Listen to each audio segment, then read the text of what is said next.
So Abbas Araghchi, Iranian foreign minister, who's headed the Iranian delegation, spoke to Iranian media, state TV, right after the talks were over. He said that it took 2.5 hours. But then there's a disagreement on the nature of the talks. So Iranian side is saying that the talks are indirect. However, the Americans are saying the negotiations are direct and not through intermediaries. So Abbas Araghchi said that Oman's foreign minister, Busaidi, is playing as a person of a go-in-between of the two sides. So he's the intermediary, and they were sitting in two different rooms. That's Iranian narratives. And it took 2.5 hours. They exchanged messages. He called it constructive talks and in an environment that was calm. However, he said that because there's a lot of pressure on the delegation not to meet directly and talk and not to go for any photo ops with the American delegations. Iranian hardliners are criticizing and warning them time and again. But he said that when they were departing the place of the negotiations, the two delegations met briefly and spoke for a few minutes, but he said that was diplomatic courtesy. Interesting. Do we know anything on the substance? What was actually talked about, what messages were exchanged? We don't know yet, but we know from what they said previously. So for Iran, it's really important to lift the sanctions, as the spokesperson just mentioned, because Iranian people are suffering from extreme economic hardships, and the Iranian currency has dropped to its lowest level.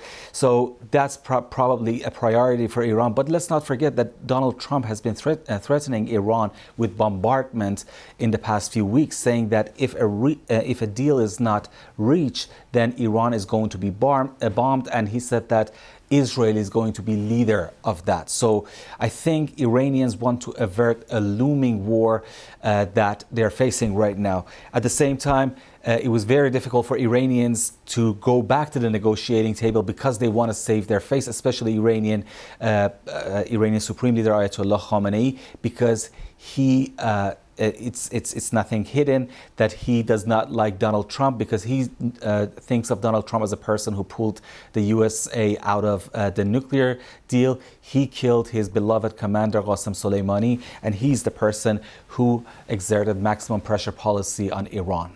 What kind of outcome could there be here? We're hearing that they're agreeing to come back, continue talks next week. What are the options on the table for some kind of deal? So Iran is facing a very difficult dilemma, because Israelis are saying that we are looking for a Libya model for Iran, which means getting rid of all the nuclear facilities in Iran. However, the Iranians know that did not work for Muammar Gaddafi, the former ruler of Libya, because after he gave up all his nuclear facilities, yes, he was not ostracized anymore. He managed to mend fences with the West. Even they threw red carpets for him.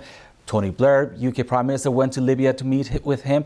But NATO, after the uprising in Libya, NATO conducted strikes, and he was overthrown and killed by the rebels in his country. So Iranians probably have this in mind, that getting rid of all their nuclear facilities does not mean that later on West is going to have a perfect, great relationship with them necessarily.